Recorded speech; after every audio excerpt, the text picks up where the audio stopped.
Ambalmao, Aka Bidon Kibaru, Akibaroa Fambao, Olubena Lasauma, Obalmake Gausu Jalo Rasjal Defe, Halinaya Soro Bengmalaya, Anga Barae Jamaja Barade, Ankramo Elhaji Jose Traore, Aleba Anfe Kumaso Kono, Okama Bidon Kibaru, Naya Soro Sigi Kumba Nabi, O Sigi Kumba Doye Kibaroa min Kelembeka Dugula Bobi Kosebe, O Doye Sumeilu Bube Maiga, Sumeilu Bube Maiga Tunye Moye Malikono, Mogodoni Tundo, Minye Politiki Ko Nasirau, Jamana Mara, Fokase Jamana Marabolo Nyemogoba, O Kera Sumeilu Bube Maiga Malikono, Wakatimina, Jamana Kuntigi Elajibiran Bouakar Keita Tumbe Jamana Mara Nyemogoyala, No Yere Faturabi, O Sumeilu Bube Maiga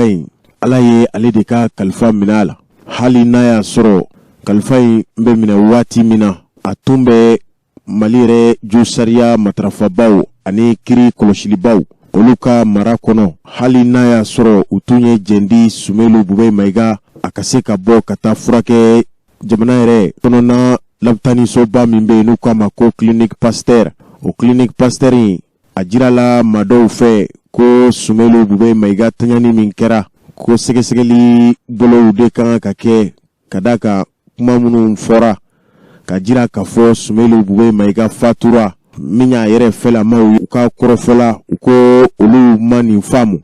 utunye boli doke abe wakati jambo o boli min kera Mali kono ya o do tunye ka nyini jamana marabaw ani franche fanga nyimo fe Sumeilu Bube Maiga akasi kata furake jamana koka o do ninkelen klema do ya jira ka fo hali ni Sumeilu Bube Maiga mata jamana koka labo Bamako kasu wombala kase ka furake kene tigilamaw ani hadamade sharia matrafabaw Sumeilu Bube Maiga kase ka blawlu bolokoro ninde kele Mali jamana marabaw ya la nyini ka fo Sumeilu Bube Maiga ka bo kata furake o furake li de senfe tenen temene no bena marsi kalo kle mugani kelema samba flani samugani fla Sumeilu Bube Maiga kuala yaka Kalfa Minala Clinic Pasteur la kono fondi sebe mimbe Mali kono nankwa mako républicain o ya jira ka fo Sumeilu Bube Maiga abe kalo saba nyogombo ko atumbe ni kenea soi ndela noye Clinic Pasteur nga atumbe ni kenea soi na ni kiri matrafabau ani joseria koloshilibau oluka jende ko kabini utukalo okunche watiula samba fulani samugani kele ko Sumeilu Bube Maiga koni nomlera kada jamana ere akasabi kuma min fora hali sordasi ka pangulu sanko okuwa ko kibara min fora kwa jira la ka fo Sumeilu Bube Maiga ni wati mina ni kibara mbel ganze wati mina na fulo bebo ko Sumeilu tumbe ni ko injona ode ato awelela kiri matrafabau ya lanyini ka fo sigesegeli boloma Sumeilu Bube Maiga ka makonolike Bamako kasuwombala abe fo femi mako achat de matériel militaire ko ako Sumeilu kelen tunte minye madame Boire Fili Sisoko ani jamana ministry koromi ka bara nyeshilen tundo kunafoni ko oma noye Mahamadou Kamaraye ko nunu bebe saria matrafabaw ka bolo de ka journal républicain ya jira ka foni Sumeilu Bube Maiga fatura ola ko yala dantigeli wore kan ka kewa hali na ya soro ko Sumeilu Bube dabe pangulu sanko mina sordasiu ka mine munu kumaniara kwa betajo sefa wari miliar chamana do ya jira ka fo miliar muga na kunka fe ko ninde kera kasabi min tayro maye maldo hakili jigindo yala Sumeilu Bube Maiga nofe mau tunye alanyini ni minke jamana fanga marabaw fe ka jira ka fo nama bla kata furakelila Sumeilu Bube koni atumbe la alamina kulu dalembala ka fo kore nase kaboni koina o doni ngelen klema yala ante franyon ka lamewa Sumeilu nofema utunye la nyini minke o korofo do fle ne kuma ni ala to ka kuma ni ala ta to ne na kuma asimi fe Bube Maiga ka kuma da ne mo da so chere Bube Maiga ika ala la je ka tona je kale ka sidia na je ka ji ka ta frake na tara frake na la ya kana ni mala bwana awoyi ngani ya to ne tanna ibaye inyala ima to ne tan na ibaye inyala ne ta ko bandi tirima ala intirima ni ala kai sanfara wolonwula dabaga dugukɔrɔ wolonwula dabaga i ka ɲi seli ma ala kama kira kama n ka sidiya i kanu kosɔn i kan kun lajɛ san kɛmɛ nin kɔ o tɛ gantan ye n'i y'a lamɛn o don n'i m'a lamɛn don dɔ an bɛ se ka kuma kan ala ka simaya bɔ an bɛ se ka kuma kan n na n'i deli dɛ ala kama kira kama dɛ i ka lajɛ sidiya tɛ mankan ye dɛ n bɛ maliyɛn bɛɛ lajɛlen fo ka barika da bɛɛ ye bɛɛ ka sabali diɲɛ tɛ mɔgɔ si ta ye ala le ka bon ni diɲɛ di ko bɛɛ ye. An balimaw nin tun ye Sumailu Bube Mayiga nɔfɛmaw a n'a fɛlamaw ye laɲini min kɛ a ka se ka bɔ ka furakɛ hali ka taa jamana kɔ kan ka se ka kɛnɛya sɔrɔ kɛnɛya min walasa a fari ka se ka jo kabini ntɛnɛndon marisi kalo tile 21 Sumailu Bube Mayiga ye diɲɛ to jamana marabaw olu fana ye dantigɛli kɛ o de kɛra sababu ye jamana minisiri min ka baara ɲɛsilen do malidenw ani jamana yɛrɛ sariya kura minnu bɛ yen n'o kan ka yakubaya o sinsinli ma n'o ye Ibrahim Kasa Mayiga ye o ye taama kɛ ka taa Sumailu Bube Mayiga ka denbaya la o taama in a ma kuncɛ wɔyɔ kɔ a jira la k'a fɔ o kɔni y'o gɛn de wa aw bɛ gɛnni min dɔn koyi Sumailu fɛlamaw a y'o fana lamɛn bani.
An balimaw nin bɛɛ de tɛmɛnen kɔfɛ anw ka kunnafoni ɲinibaw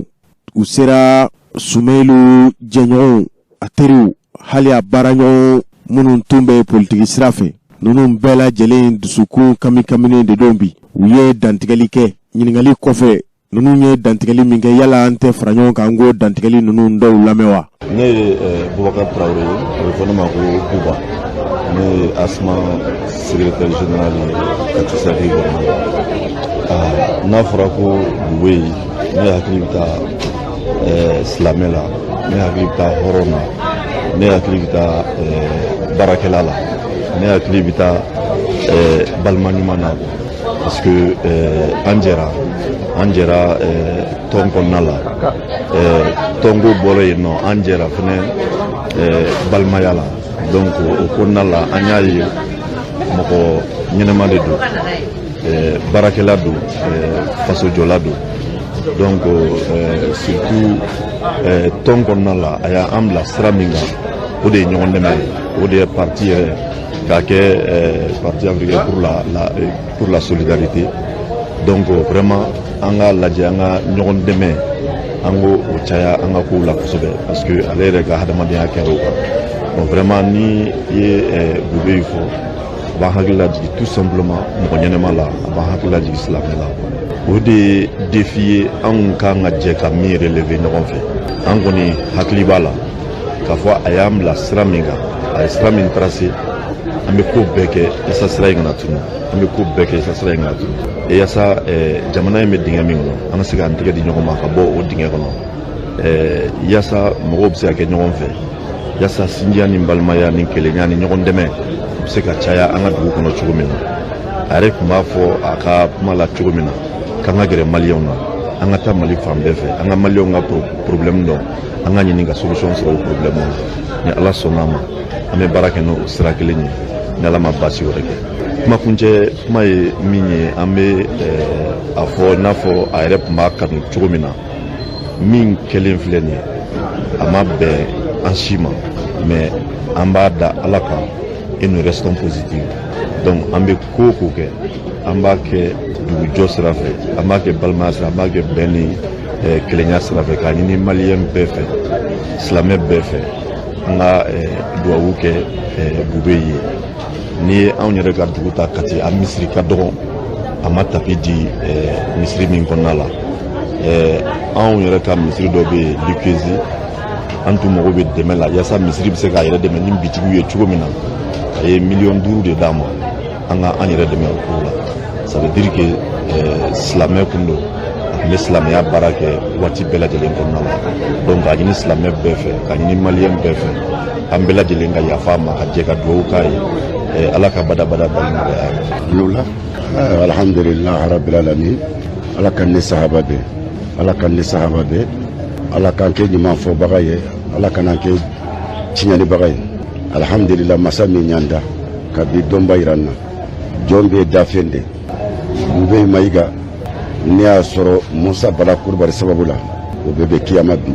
O tɛmɛnen kɔfɛ n y'a sɔrɔ a denkɛ cɛma Iberi fɛ. Alhamdulillah jɛ de y'o kɛ. K'a fɔ ne ye jali ye Mahamadu da ɲɔgɔn bɛ bɔ ɲɔrɔ o tɛ.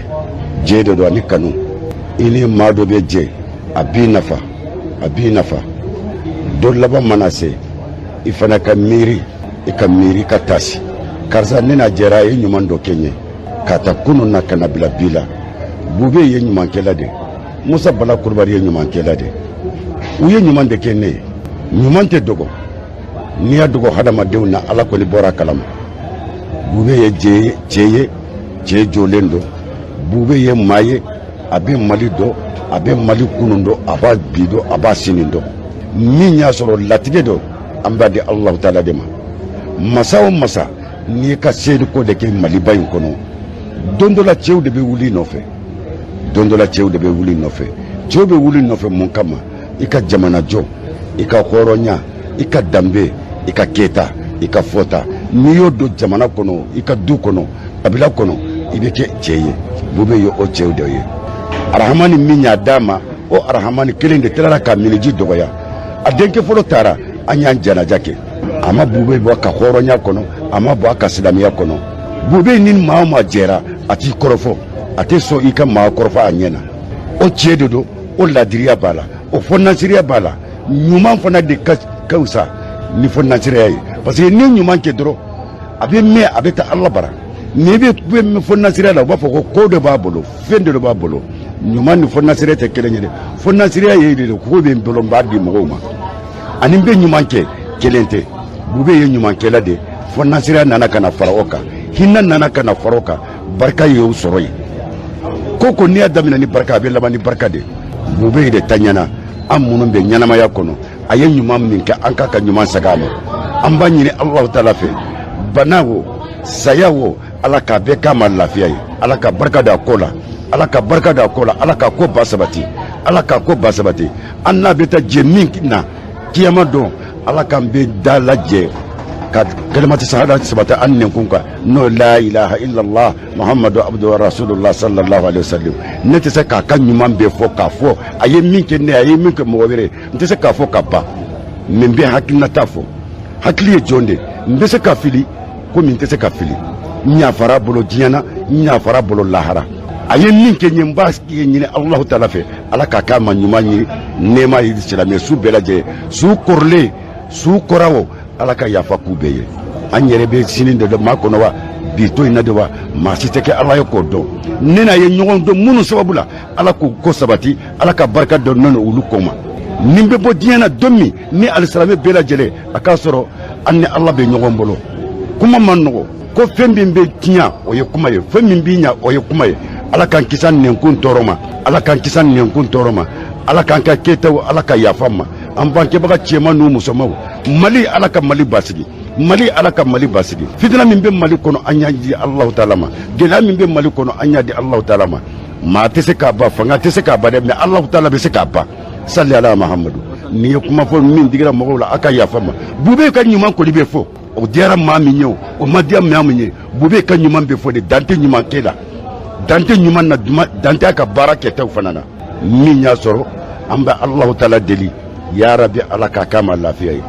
ya Rabbi Ala k'a k'a ma lafiya ye. Den musoman n'a cɛman min b'a kɔ, Ala ka barika da an n'u ma. Ala kana an bila an kɛɲɛ ko la, Ala k'an kisi hasidiw ma, Ala k'an kisi jamanaden jugu ma, Ala k'an kisi taamaɲɔgɔn jugu ma, Ala k'an kisi kabila jugu ma, Ala k'an kisi faama jugu tɔɔrɔ ma, minnu bɛ Mali fɛ Ala ka Mali fanga Ala k'a di barika d'u ma minnu tɛ Mali fɛ an fana t'u fɛ salli ala Mahamadu a ka yafa ma.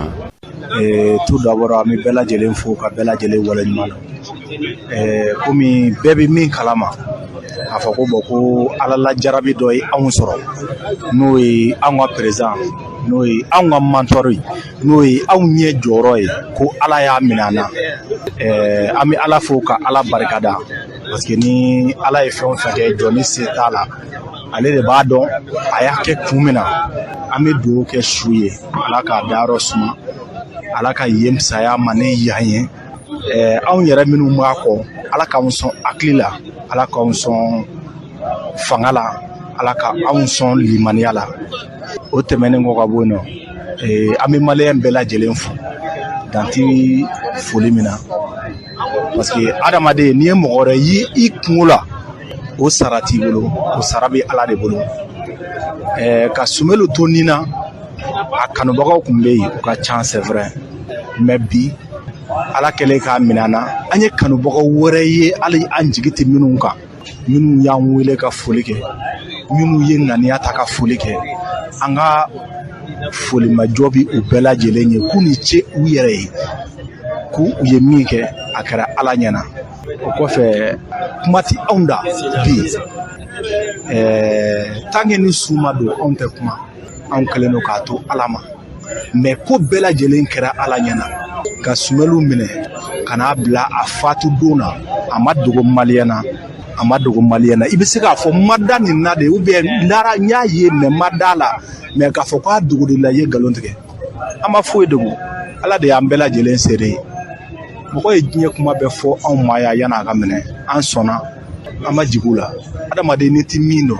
o ko fana bɛ yen mais ni min fana jirila k'i ɲɛ tugu a kan o ko fana bɛ yen ko bɛɛ lajɛlen faralen don Ala la yanni su ka don anw bɛ dugawu dɔrɔn de kɛ su ye fɔlɔ nka ko min kɛra a ma dogo dɛ nka n ko ko min kɛra ko a ma dogo sakɔ cɛbakɔrɔ kuma de don ko min kɛra a ma dogo mɔgɔ la an bɛ 2022 de la Mali kɔnɔ yan ko min kɛra wa a ma dogo mɔgɔ la wa a bɛ lakale adamadenw m'u taara Ala b'a ta la donc an bɛ dugawu de kɛ a sara ka denbaya min to a kɔ a sara ka mɔgɔ minnu to a kɔ n'o ye a ka parti politique mɔgɔ ye k'a daminɛ jeunesse la ka n'a bila cɛkɔrɔbaw la ka bɔ musow la ka n'a bila cɛw la ani Sumelu kanubaga minnu bɛ yen n'a bɛ fɔ olu ma ko plateforme dɔw bɛ u bɛ parti wɛrɛ la mais Ala y'a kanu dɔw la sabula a ka baara kɛ kama a ye fanga min ta ka baara kɛ jamana in kɔnɔ a ye jɔyɔrɔ min kɛ ka baara kɛ jamana in kɔnɔ Ala y'a kanu dɔw la o kama mɔgɔ min don mɔgɔ dogolen tɛ a ye min kɛ jamana in kɔnɔ a kɛra mɔgɔw ɲɛna wa a kɛra Ala ɲɛna wa a bɛ lakale fɛnɛ a sara circonstance min na a kɛra mɔgɔw ɲɛna wa a kɛra Ala ɲɛna wa a bɛ lakale donc an tɛna dɔ wɛrɛ fɔ bon alhamdulilayi yarabil alamina n'i y'a ye ko bon ko an ye janaja fɔ ko k'a dati fɔ ça veut dire que Sumelu su a b'an bolo a bɛ denbaya ka mara kɔnɔ bi sinon a sara ka taa se fo kunun midi ma kuma caman fɔra a tilan bɛɛ tiɲɛ ye mais anw tɛna don détail la parce que bi an tɛna don détail bala mun na parce que su ma da fɔlɔ kaburu kɔnɔ ni adamaden ni sara kuma tɛ silamɛ tant que ni ma da mɔgɔ man ka don détail bala donc an bɛ bɛɛ lajɛlen fo mɔgɔ y'a seko kɛ suko in na pour que su ka sɔrɔ a sɔrɔli gɛlɛyara dɛ an t'a dogo mɔgɔ si la dɛ a kɛra sababuya min na an bɛna don a détail bɛɛ lajɛlen na maliyɛnw bɛ bɔ a kalama ko min kɛra depuis a minɛ don ka taa se bi la an bɛna don a détail la fanɛni t'a la banen t'a la mɔgɔ dɔgɔyama t'a la ko min kɛra a kɛra ɲɛdimi de ye kɔnɔdimi tɛ an bɛɛ lajɛlen y'a ye an ɲɛna donc an bɛ segin a kan k'a ziiri da mɔgɔw ka se k'a faamuya donc su b'an bolo alhamdulilayi yarabil alamina o y'a di an bɛna taa su don hɛrɛ ani baden na awɔ n'i ye farafinna ta k'a jateminɛ principalement Mali ta k'a jateminɛ i bɛna ye k'a fɔ docteur ka yafa ma parce que ɲumanw b'u la juguman b'u la an b'a ye depuis an fitinin fo ka taa kɛ ka ko dɔn san kɔnɔ i b'a mɛn ko erreur médicale ye mɔgɔ kelen mɔgɔ fila de sɔrɔ mais bi an bɛ yɔrɔ o yɔrɔ kalo o kalo maliyɛn den dɔ bɛ sa erreur médicale fɛ a bɛ fɔ ko an ka jɛ k'a to Ala ma o de la a tɛ ka ban tubabula bi hali n'an ma sigi yen an yalala dɔɔni an ye dɔɔni faamuya hali n'a sɔrɔ an ka kalan ma se yen mais adamaden min ni yala la i kan ka caman faamuya adamadenya la tubabuw fɛ erreur médicale ça paie très très cher o de la bɛɛ lajɛlen b'a jija i kana erreur kɛ diɲɛ kɔnɔ ko mɔgɔ ni sababuya ka bɔ i la ni tubabuw ta banna a banna n'o condition de ye karisa sara e bolo u ka bɛɛ cɛ ma mais a sara hukumu jumɛn na a sara sababuya jumɛn de la e tun bɛ se ka jumɛn de kɛ k'a bali sinon bɛɛ lajɛlen b'a dɔn ko ala de ta y'a ka ni ye n bɛ segin kuma de kan kɛnɛya tɛ ni ye bana tɛ ni ye mais n'a bɔra i bolo a bɔra i bolo ka da sababuya damadɔni de kan o de kan ka ɲɛɲini k'a ɲɛdɔn pour que sinikɛnɛ ma dɔwɛrɛ ka n'a ɲɔgɔnna kɛ mɔgɔ tɛ se k'a fɔ ko bɔn ko ale bɛ sonyɛni ko a b'a daga ko parce que ko ne tun ye suzon kɔrɔ ye sonyɛni a kɔnnen don ni erreur kɛra a tigi kan ka ɲangi a ɲangi cogo ɲuman na pour que mɔgɔ wɛrɛ min bɛ yen nɔ ko ɲɛfɛ taalen mɔgɔ wɛrɛ kana se k'a ɲɔgɔnna kɛ imagine bi an bɛ yɔrɔ min na démocratie tile la en 2022 Mali in kɔnɔ yan ɲɛɛlɛ bɛ Mali kɔnɔ cogo min na démocratie bɛ Mali kɔnɔ cogo min na maliyɛndenw ye fierté ye Afrique cogo min na ka n'a fɔ ko fɛn modèle dɔ ka kɛ farafinna anw ɲɛna ko fɛn ma bɔ a la anw kan k'an sigi k'an kuma suli de parce que on n'a pas été à hauteur k'a fɔ ko an ma jɛ su kɔ ko tɛ foyi tɛ se ka su lawuli hali n'aw ye Mali dabiri foyi tɛ se k'a lawuli mais mun de nafa ka bon bi a ye anw sɔrɔ bi kɛ mais sini e bolo k'a tɛ se k'e sɔrɔ wa sinikɛnɛ e bolo k'a tɛ se k'e sɔrɔ wa donc e bɛ se ka sigi n'a ye don bɛɛ mun de b'a to o tɛ se ka kɛ fɔlɔ min kɛra ko diɲɛ bɛɛ bɔra a kalama bɛɛ lajɛlen kan k'a bolo di ɲɔgɔn ma ka Sumelu ka famille k'a dɛmɛ cogo ɲuman na k'a dɛmɛ sabula ko ne ka avenir sirilen don nin na parce que ko a bɛ se ka kɛ ne yɛrɛ la don wɛrɛ k'a dɛmɛ komi a kɛra i yɛrɛ la komi a kɛra i yɛrɛ fa la a kɛra i ba la i b'a dɛmɛ cogo min na i kan ka dɛmɛ ten parce que nin kungo in nin ye maliyɛnden bɛɛ lajɛlen de kungo ye nin bɛ maliyɛnden bɛɛ lajɛlen ka so bengani wale min bɛ ka ta ka maliyɛndenw sɛgɛrɛ il est grand temps an k'an bolo di ɲɔgɔn ma parti politique ko tɛ association ko tɛ i kunkolo ka di ou bien i kunkolo man di o ko tɛ mun de ko don adamadenya maliyɛndenya parce que an bɛɛ bɛ ɲɔgɔn sɔrɔ nin mɔgɔ si ma choisi ka kɛ maliyɛn ye ni ala ye anw bɔ o dugukolo kan ka joli kelen d'anw ma ko an bɛɛ ye maliyɛnden ye n'i ye dɔ tɔɲɔtɔ ye a bila i kun na k'i yɛrɛ tɔɲɔtɔla don donc k'a fɔ k'anw yafara ou bien an ma yafa o ko tɛ anw yafalen don bɛɛ lajɛlen ma komi Sumelu yɛrɛ depuis ala k'a da ma deli k'a mɛn ma deli k'a ye k'a fɔ ko bɔn ko k'a ko karisa juguya bɛɛ kɔnɔ ani mɔgɔ kɛlɛla diɲɛ na ko mɔgɔw bɛ bɔ a kalama a n'o tigila mɔgɔ bɛ ja mɔgɔ de t'a dɔn o jara cogo min na parce que mɔgɔ min don a ŋaniya ka ɲi o y'a dancogo ye mais i t'a dɔn f'i ka gɛrɛ a la caman ye Sumelu tɔgɔ tiɲɛ k'a sɔrɔ u t'a dɔn u m'a ɲɛɲini k'a dɔn mais bi Mali ye fɛn perdre tɛna se k'a fɔ n ko bɔn n ko a ɲɔgɔnna bɛ Mali kɔnɔ Sumelu ne tɛna se k'a fɔ n ko a ɲɔgɔnna bɛ Mali kɔnɔ parce que n ma gɛrɛ bɛɛ la mais a ye jɔyɔrɔ min kɛ adamadenya min b'a la savoir faire min b'a la Mali ta tɛ Sumelu ye je vais te dire une chose farafinna ta tɛ Sumelu ye diɲɛ de ta ye Sumelu ye donc ni fɛn y'o sɔrɔ ka n'a kɛ nin circonstance la u kan ka pini jusqu'au dernier degré k'a ɲɛɲini k'a ɲɛdɔn jusqu'au dernier degré sabula a ɲɔgɔnna wɛrɛ man ka maliyɛnden wɛrɛ sɔrɔ a ɲɔgɔnna wɛrɛ man ka diɲɛmɔgɔ wɛrɛ sɔrɔ an bɛ tile min na bi an tɛ dictature la an bɛ démocratie de la mɔgɔ sara démocratie kɛlɛ kelen de la donc n'a fɔra démocratie ye jumɛn n'o ye yɛrɛma hɔrɔnya ye droit caman de bɛ démocratie fondement kɔnɔ n'o droit nana minɛ k'a tɔrɔdi k'a kɛ ɲɛmɔgɔ sago ye ko parce que ko ne de bɛ fanga la i k'a bila i kun na e de bɛ fanga la mais i fɔra dɔw kɔ hali n'a m'a f'i ɲɛna e kan k'a bila i kun na k'a fɔ ko bɔn ko i bi mɔgɔ wɛrɛ bɛ fɔ i kɔ ni hɛrɛ m'a ban bɔnɛ b'a ban ni bɔnɛ m'a ban saya b'a ban ala de ta y'a ka masaya ye a b'a di mɔgɔ ma mɔgɔ min ka d'a ye bi alhamdulillah minnu bɛ yen olu tun t'a dɔn hali n'i ye kuranɛ ta k'a d'u ma k'u bɛ kɛ Mali masakɛ ye jɔn y'a kɛ ala wayidu ja jaba ale de y'a kɛ donc an bɛ ala in fo k'a barikada an bɛ ala fo k'a barikada parce que Sumelu taara ka mɔgɔ to a kɔ minnu t'a den ye minnu tɛ bɔ a ka famille la mais kanu o y'a kɛ balima ye kanu y'a kɛ a dɔ fa ye kanu y'a kɛ dɔ ba ye kanu y'a kɛ dɔ jigi ye donc anw bɛ an ma sa an bɛ balo la an m'an seko n'an damajira kɛ bon o phase la an tɛna don o la kosɛbɛ parce que depuis ko in kɛra kunun fo bi mɔgɔ bɛ k'an wele ka explication ni faamuyali sɔrɔ a la mais ce que moi je vais te dire on va les faire quand il est chaud ko bɛɛ lajɛlen n'a waati de don ko bɛɛ n'a circonstance de don k'a daminɛ a badonna ka n'a bila bi la adamadenw dusu tɛ kelen ye adamadenw kɛwale tɛ kelen ye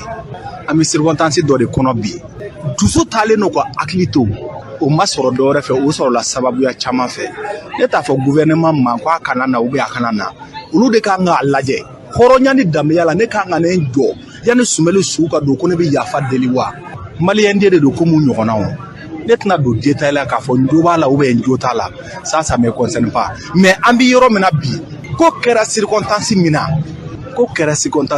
i bɛ ko parcours de lajɛ caman bɛ ka kunu dɔrɔn de lajɛ ko parce que saya kɛra dɔrɔn n bɛna su aw minnu y'a kanubagaw ye aw minnu y'a ka famille ye anw tɛ k'o lajɛ o anw bɛ ka ko daminɛ de lajɛ ka n'a bila su la o de la anw hakili taalen don anw dusu taalen don ka taa ka hakili to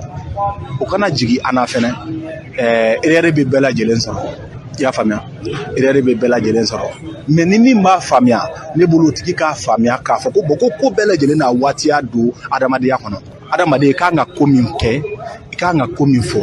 ani kan ka ko min lamɛn a bɛɛ lajɛlen n'a waati de don a bɛɛ lajɛlen n'a kɛcogo de don donc an bɛ dugawu de kɛ dɔrɔn gouvernement ni anw ala k'an bɛɛ lajɛlen sɔn hakili ɲuman a la ala ka hakili ɲuman ani muɲu ani sabali ala k'o d'an ma.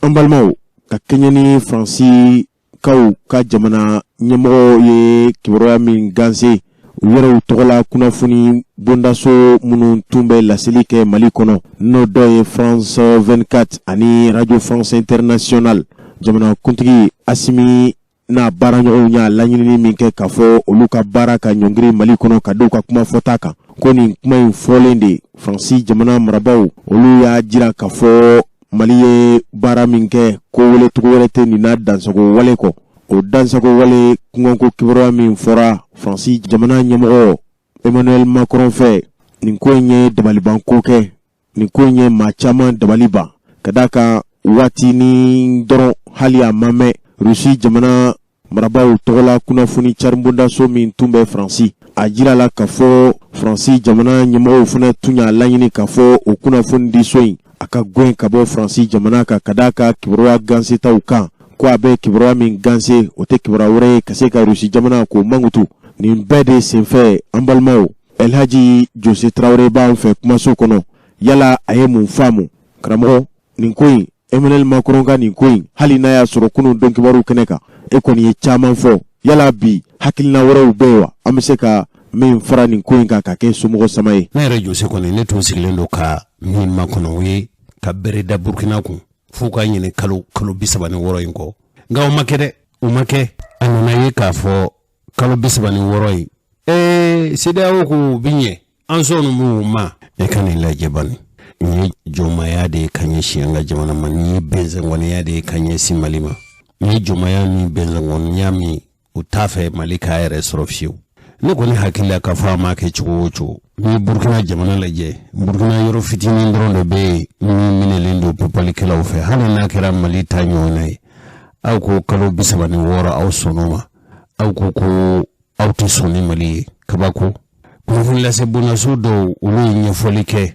Mali yɛrɛ ani CEDEAO ka kuma na an tɛ o kumakan ninnu lamɛn. Mali maa ɲɛmɔgɔw ka communiqué kɔnɔ u y'o de fɔ ko CEDEAO bɛ ka kalo 12 ni kalo 16 min fɔ k'o ye chronogramme électoraliste de ko CEDEAO mɔgɔw fixelen don min kan olu kɛlen don k'u damakɛɲɛ ni min ye k'u kɛrɛnkɛrɛn ka ɲɛsin ma k'o ye dɔrɔn k'a ta ka kɛ fanga cɛ furancɛ fanga maa ɲɛmɔgɔw ka taa CEDEAO maa ɲɛmɔgɔw fana kɛlen don ka jalaki min bin Mali kan o ye k'a fɔ maa minnu n'olu bɛ mara la bi k'olu bɛ fɛ k'u gulon fanga la de walasa u ka mɛn fanga la donc o fila de tɛ ɲɔgɔn faamu munna an ka maa ɲɛmɔgɔw b'a fɔ k'a fɔ CEDEAO mɔgɔw ta ye calendrier chronogramme électoraliste ye u ye dalu di u ko san 2018 ko o kalataw kɔfɛ ko CEDEAO yɛrɛ ka délégation min nana ka na sɛgɛsɛgɛli kalata jateminɛw kɛ ko o délégation yɛrɛ y'i kanto aw ka kalata gɛlɛyara ɲina kosɛbɛ k'a kuma cayara yɔrɔ hakilila jiginna Soumaïla Cissé ala ma hinɛ ale tun ko k'ale gagnera contre Ibrahim Boubacar Keïta ala ma hinɛ a fɛnɛ na fo an ye kalo 2 kalo 3 ɲɔgɔnna kɛ bɔlɔn kɔnɔ dongo do marché ni fɛnw bɛ CEDEAO yɛrɛ ko siɲɛ wɛrɛ k'aw kana sɔn Mali kɔnɔ fiyewu ka taa kalata la ka sɔrɔ aw ma réforme nécessaire kɛ walasa balawu ka bɔ kalata la marabagaw bɛ k'u sinsin o kan k'o ye CEDEAO yɛrɛ ka kuma ye ko nka ko bi na CEDEAO ɲinanen don a k'o kuma ko CEDEAO ko fo ka taa kalata la jagoya ka sɔrɔ CEDEAO yɛrɛ de y'a recommandé Mali fɛ ko don si ko n'aw bɛ kalata wɛrɛ kɛ nin kɔfɛ k'aw kana kalata kɛ cogoya si la ka sɔrɔ aw m'aw ka kalata sariyaw falen ka sɔrɔ aw ma falen caman don donc olu ka base ye nka CEDEAO maa ɲɛmaaw fana ka base ye min ye o ye k'a fɔ nin maa ninnu nka nin yate ninnu kɔnɔ ka taa dɛ i ɲɛ tɛ u bɛ ka RFIw gɛn u bɛ ka fɛn bɛɛ gɛn donc o kumaw bɛ sen na ɲɔgɔn faamuyabaliya bɛ o de la bi na mais ne yɛrɛ hakilina la ne bɛ to n ka kuma kelen in kɔnɔ n'an ye fanga cɛ furancɛ fanga kɛ ka bɔ ka sɔrɔ an ma sɛbɛnw bayɛlɛma ka bɔ o cogoya la ten an k'an sigi a kan k'a fɔ ko san 5 san 6 ɲinan kɔfɛ coup d'état wɛrɛ bɛ kɛ o kuma Faransi président yɛrɛ ye a sen don o daga bɛɛ la k'o daga ci siɲɛ kelen dɔgɔkun in kɔnɔ i b'a dɔn k'a fɔ an ka jamana ɲɛmɔgɔw ye RFI ni France 24 datugu an y'o kuma fɔ yan nɔ an hakilina ye min ye an ye o fɔ a la nka Faransi jamana ɲɛmɔgɔ de y'i jɔ Faransikaw ɲɛkɔrɔ k'a fɔ ko Mali ye RFI ni France 24 datugu ni min kɛ ko ale tun y'a fɔ CEDEAO jamana ɲɛmɔgɔw y'a mɛnna k'u tun kan ka ɲangini belebele ye pɛnpɛrɛn Mali ɲɛmɔgɔw kun k'u m'ale ka kuma mɛn k'a filɛ nin ye ko bon ko nin ko yɛrɛ tɛ bila dagirinda la k'ale yɛrɛ bɛna CEDEAO maa ɲɛma k'a ta a tɔgɔma Nana Akufo Addo k'ale yɛrɛ bɛ n'o wele ko ɲangini bere girimanba ka ci Mali kun ka sababu kɛ Mali ye RFI ni France 24 datugu ɲininkali bɛ yɔrɔ min 2 CEDEAO ka sɛbɛn fura jumɛn kɔnɔ diɲɛ fan jumɛn k'a fɔ ko ni Mali ye arajoso dɔ datugu walima Faransikaw ka fɛn dɔ datugu ko CEDEAO mɔgɔw kan ka kelen lien jumɛn bɛ Faransi jamana kuntigi permettre ale ka intervenir CEDEAO ni Mali cɛ la a tɛ yen mais ale yɛrɛ da de a tobɔ da de ye a fɔ k'a fɔ ko ale bɛna CEDEAO jamana ɲɛmɔgɔw wele ko ka kangari da o ye ka sababu kɛ RFI ni France 24 datugu na o ye mɔgɔ caman réconforté u ka hakilina kɔnɔ hakilina min ni u tun bɛ k'a fɔ ko ja Macron de bɛ ka CEDEAO jamana ɲɛmɔgɔw kɔnɔsu ka kɛ Mali kan o ye o tigiw da o la wa fana ni a ye kuma min fɔ ni maa min bɛ hakilina miiri i b'a dɔn k'a fɔ o kuma n'o ka surun kosɛbɛ a b'a yira k'a fɔ hali ni mɔgɔ minnu kun se qui était vraiment pessimiste mɔgɔ minnu kun dalen t'a la kosɛbɛ k'a fɔ ko Macron bɛ ka CEDEAO jamana ɲɛmɔgɔw su ka kɛ Mali kan nin ye siga ban o ko la ka sɔrɔ k'ale de y'a fɔ a tɔbɔda la k'ale bɛna CEDEAO jamana ɲɛmɔgɔw wele k'o ka ɲangini girima wɛrɛ pɛnpɛrɛn Mali kun ko ka sɔrɔ ko Mali ye RFI ni France 24 datugu. Cɛkɔrɔba ni musokɔrɔbaw o tuma Mali y'a dama ko wɛrɛ de kɛ Faransi la wa an ka Faransi yɛrɛ to ye kɛ Mali dun ye mun de kɛ CEDEAO la Mali ye mun kelen pe kɛ CEDEAO la n'u ye Mali ni Burkina Faso lajɛ sisan Burkina ni Mali gɛlɛya min bɛ nin jamana fila kɔnɔ jɔnni mago bɛ waati kuntala janna k'a ka gɛlɛya wuli aw ye lamɛnni minnu kɛ sisan Burkina Faso ni Mali jɔnni ka gɛlɛya ɲɛ ka misɛn jɔnni ka gɛlɛya ɲɛ ka dun gɛlɛya gɔlɔn bɛ jamana jumɛn da la ni kalo 36 n'o dira Burkina Faso ma Mali mago bɛ waati joli la Mali ta ka gɛlɛn ni Burkina ta ye san 3 dira Burkina ma san joli kan ka di Mali ma ne b'o jaabi to aw bolo cɛkɔrɔba ni musokɔrɔbaw hali an k'a ta lakana sabatili baliya la gɛlɛya minnu bɛ Mali da la o bɛ Burkina da la wa n'an ko k'an bɛ sumali kɛ Mali ka ko ka gɛlɛn ni Burkina ta ye a dɔgɔyalen ye siɲɛ 2 ye siɲɛ 3 fo ka se siɲɛ 4 ma gɛlɛya min bɛ Mali da la kolo ka girin ka tɛmɛ Burkina ta kan ni maa min ye Mali ka lahalaya lajɛ bi ina jɔn k'ala fɔ ninnu bɛ Mali nɔfɛ kɛlɛ ni juguya kisɛ bilen ye Emmanuel Macron ko ale ni CEDEAO jamana kuntigi olu ka ɲɛmɔgɔ Nana Akufo k'ale b'a fɛ ka kuma ɲɔgɔnya sigi n'a ye cogo min a bɛ se k'i jɔ jɔyɔrɔ la ka dɔ fara Mali ka ɲangi ni Mali ka degun kan kabako cɛkɔrɔba ni musokɔrɔbaw a bɛ se ka kɛ aw ma nin ko in kuma faamu yala Emmanuel Macron bɛ se ka o fɔ ni dalu jumɛn ye yala ale ye CEDEAO jamana dɔ ye wa kun jumɛn na ale bɛ se ka CEDEAO jamana kuntigi wele olu ka ɲɛmɔgɔw wele k'a fɔ ye a ye kuma min fɔ o ye ko ka ɲangi ta ka Mali sɛgɛrɛ munna ale bɛ se k'o kuma fɔ hali n'a kɛra hakilina di dama ye a bɛ bɛn hakiliw b'a minɛ o cogo di ka Mali ɲangi CEDEAO tu tigɛra anw fɛ Mali kɔnɔ yan a ŋaniya taara yan de Faransi jamana kuntigi bɛ se ka hakilina di CEDEAO ka ɲangi wɛrɛ ta ka fara Mali ka ɲangi ka cogo di ɲininkali min bɛ yen o kuma jɔnni ye CEDEAO ɲɛmɔgɔ ye Faransi de y'a ɲɛmɔgɔ ye wa ni ne yɛrɛ ma nin kuma in jɔ ten aw n'a fɔ ko Jose a da bɛna fala kɔnɔ bin tigɛ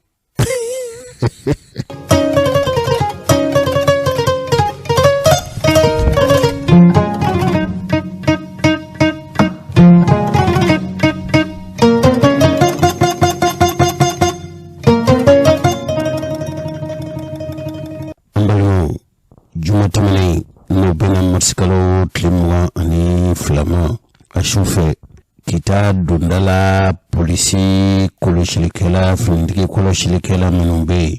ko dɔ ye marifa ci polisikɛ la fo ka se nin yɔrɔ in ma sɛgɛsɛgɛliw kɔnɔ bɛ sen na nka bɛn kɛra kan ka fɔ polisikɛ in tun tɔgɔ ye Sheikh Abdou Keita ye ale tun bɛ kita donda o finitigi minnu bɛ jɔ ka donda kɔlɔsi kita ale tun ye mɔgɔ dɔ ye ko a fagara seereyaw caman sɔrɔla kɛnɛ kan dɔ ye mugu wuli a la ni marifa ye dugutaa b'a dɔ don k'a tun bɛ bolifɛn kɔnɔ bolifɛn min bɔra kita k'i kunda Bamakɔ kan min fɔra an ye dɛ a don alamisa su ka se juma tɛmɛnen ma ko o tun bɛ ka dugutaabaw de ka sɛbɛnw sɛgɛsɛgɛ fali jugu in kɛra waati min mugu ciba ko a bolila ka tunu n kɔni y'a lajɛ an bɛ se ka jamana finitigiw lasɔrɔ cogo min olu kɔni ma fɛn fɔ fɔlɔ ko sɛgɛsɛgɛliw bɛ sen na Rajal ne hakilila k'a fɔ e b'a fɛ ka ɲɛɲini kɛ awa kɛnɛ b'i bolo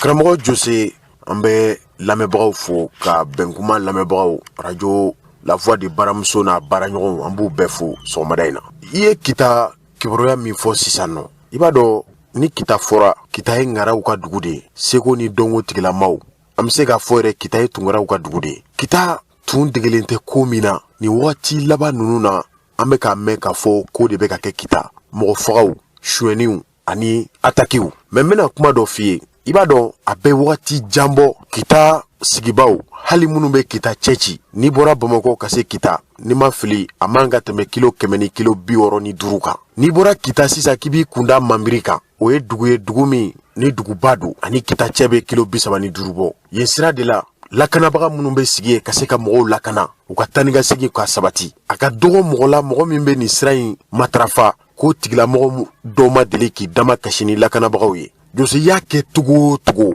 kita mara la lakanabaga minnu bɛ yen an b'a fɔ an balimakɛ min fagara polisikɛ in n bɛna n da don a la sisan ko ɲuman don dɛ nka kita lakanabagaw fana bɛɛ tɛ dɛ nka lakanabaga dɔw bɛ kita mara la Jose i tɛmɛna togo o togo u bɛ nafolo b'i kun i bɛ wari sara i kana da n ka papiye k'i ka bolifɛn na dɛ n'a ka di i yɛrɛ k'i yɛrɛ kɛ papiye ye u bɛ nafolo b'i kun kɔsa in na jamana téléphone soba dɔ bɛ yen n'an ko a ma ko Malitel o baarakɛlaw tɛmɛtɔ a kasara ɲɔgɔnna ye olu fana sɔrɔ mɔgɔ caman de b'an wele o de la kita radio so dɔ bɛ yen ko radio Horizon ne yɛrɛ delila ka wele olu fɛ nin ko kelen na k'an ka da jamana ɲɛmɔgɔw tulo kan ka yira k'a fɔ kita lakanabaga minnu bɛ yen ka mɔgɔw lakana ko a binkani barika bonyana o de la m'a fɔ cɛ min ye marifa ci polisikɛ la k'a tun kan ka ci dɛ hadamaden ni est sacré mɔgɔ man ka hali i bolo kɔrɔta faso baarakɛbaga walima faso guloki donbaga polisikɛ in bɛ jamana den bɛɛ de ka baara la k'a fɔ yɛrɛ k'i b'i bolo kɔrɔta o kama kuma tɛ k'o faga n'i ye polisi kelen faga a bɛ komi i ye jamana de faga baara min kɔni kɛra an b'a condamné bi a ma ɲɛ sini nka lakanabagaw ni mɔgɔw cɛ kita mara la Jose a ma nɔgɔn yen dɛ o de kama an ye kibaruya sɔrɔ ka bɔ an baaraɲɔgɔn dɔ yɔrɔ la ale de y'a da n tulo kan k'a fɔ nin mɔgɔ kofɔlen tun bɛ kar de kɔnɔ i b'a dɔn ni kar jɔra sisan postu ninnu na u b'a ɲini mɔgɔw fɛ bɛɛ ka jigin i ka t'i ka carte d'identité yira n'i ka carte d'identité yira i bɛ don mɔgɔ dɔw de tun bɛ yen nɔ ko papier tun t'u bolo olu de banna ka jigin ka bɔ kar kɔnɔ polisikɛ fana ko n'aw ma jigin ka bɔ kar kɔnɔ ka na n'aw ka pièces ye an k'a lajɛ aw ye jɔn ye aw ka kar bɛ si yan bi aw tɛ taa o de kɛlen ko nin cɛ in tun bɛ kar de kɔnɔ marifa de bɔlen filɛ nin a fɛ k'a to kar kɔnɔ ka polisikɛ jɔlen to kar jiginyɔrɔ yɛrɛ la da la ka marifa susu a kun dugudun a kunkolo la a ye kisɛ ɲɛ kelen k'a la mɔgɔw siranna mɔgɔw bolila filanan fana a y'a k'a la tuguni polisikɛ in a ye diɲɛ to nin ko n'a ɲɔgɔnnaw nin t'an ka jamana danbe nin t'an ka jamana tagabolo ye a dara n tulo kan k'a fɔ mɔgɔ kofɔlen min ye nin baara kɛ k'a yɛrɛ bolila mɛ min ye n dabali ban Jose mɔgɔ ka nin fagali sugu kɛ postu min jama be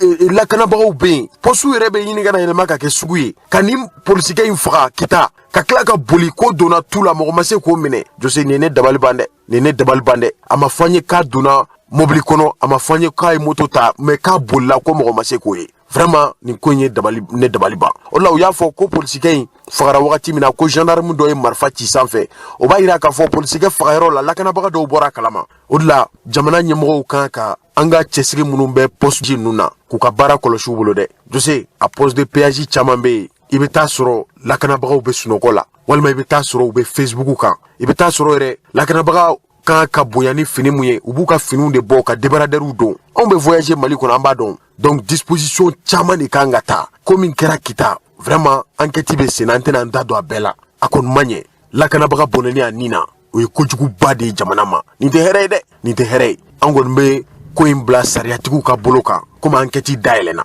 ni enquête in kun cɛra cogo min na an bɛna an da dɔ la ka ɲɛfɔ k'i ka papier dɔrɔn yira polisikɛ la ni papier t'i bolo n k'o fana kuma bɛ kɛ o fana kuma bɛ kɛ o de la hali o yɛrɛ y'a damana babu ye an kan ka na an da don la yala ni sɛbɛn tɛ mɔgɔ bolo i kan ka wari de sara wa o wari sara in fana a wari bɛ taa min an kan ka na o fana fɔ mais bi a bɛ komi ni fagali min kɛra kita a kɛra mɔgɔ minnu ɲɛna a y'u tɔɔrɔ nin ye kitakaw tɔɔrɔ a ye kita dugutigiw tɔɔrɔ a ye alimamiw tɔɔrɔ ka da kan olu tɛ se k'a faamu mɔgɔ minnu bɛna olu lakana lakanabaga ka baara ye ka mɔgɔ min yɛrɛ lakana n'o kɛra lakanabaga fagalibaga ye vraiment an bɛ nin condamner fo ka s'a dan na jamana ɲɛmɔgɔw fana u k'a lajɛ komi u y'a fɔ k'u bɛna feerekɛla minnu filɛ nin ye poste la k'u bɛna u bɔ lakanabagaw kɛrɛfɛ poste yɛrɛ kɛrɛfɛla la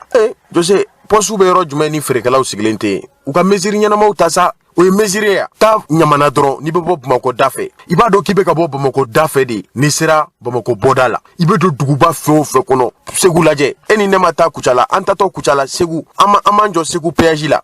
o lajɛ feerekɛlaw jitigiw ni fɛnw olu ni sɔrɔsiw tɛ dɔn ka bɔ ɲɔgɔn na n'i ko k'i bɛ nin kɛ kita dɔrɔn tɛ dɛ ne m'a fɔ a man ɲi dɛ aw b'a kɛ Mali fan bɛɛ ka feerekɛlaw lawuli ka bɔ lakanabagaw kɛrɛfɛ et puis lakanabagaw fana vraiment u k'u jɔ u jɔyɔrɔ la jamana kɛlen bɛ ka min ɲini u fɛ min bisigalen don n'u ye o k'o kɛ jamana tɛ se ka fanga d'i ma ten o donc enquête ka kɛ nin tigilamɔgɔ ye a ka minɛ o de la an ka sɛgɛsɛgɛliw sen fɛ an baaraɲɔgɔn dɔ bɛ kita an kɔni y'a lajɛ k'ale sɔrɔ nɛgɛjuru sira fɛ ale ye kitakaw ka kunnafoni caribondaso min bɛ yen n'u k'a ma ko kita 24 ale ye laseli kɛ nin ko in nana cogo min na a bɛ komi ale tun bɛ nin ko in joona sɛgɛsɛgɛliw kɔfɛ an k'a lajɛ n'an y'a sɔrɔ nɛgɛjuru sira fɛ a fana ka dɔ fɔ an ye bi donkibaru kɛnɛ kan walasa mɔgɔw k'a dɔn réellement ko min kɛra kita ka lakanabaga faga nin cogo la nin gɛlɛyara an k'a lajɛ n'an sera k'a sɔrɔ nɛgɛ karafe Dramane Danbele i t'a lajɛ n'i sera k'an dɛmɛ an ka nin cɛ in sɔrɔ an baaraɲɔgɔn a ka se k'an bila yelen kɔrɔ. Allô, ne tulo b'i la. Allô. Oui, cher confrère, comment vas-tu? Rasdial, moi je vais bien. Alhamdulillah. Rasdial de l'eau. Rasdial, ça va bien? Ça va. Bashi fo itena. Alhamdulillah bien. Bah, il est joint. Ne petit boy. Awo. Ni ara de Balkale Kita. Awo. En même temps, be capacité de gérer Kita 24. Awo. Et be barake radio jumena.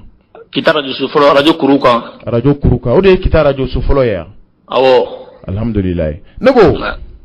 Aw ye kibara dɔ mɛn. Ka fɔ lakanabaga dɔ ko polisikɛ dɔ. Awo. Ko a fatura. Mɔgɔ dɔw ka marifa ci kɔfɛ a la. Awo. I ye kibara in mɛn wa kita ye wa? Ni kibara in mɛn Rasdial. Polisikɛ in ye jɔn ye i t'a ɲɛfɔ an ye? Basi tɛ. Awɔ. N bɛ lamɛnba bɛɛ fo k'u bɛɛ waleɲuman dɔn. U bɛɛ tulo b'i la. Polisikɛ in ye Arzdan Sheikh Abu Keita ye. Awɔ. Promotion 2005. Awɔ. Nin kalo tile 17 nɛgɛ ɲɛ 20 sanga ɲɛ 21 waati. Awɔ. Car dɔ bɔra Bamakɔkaw fɛ yen Mande Transi. Awɔ.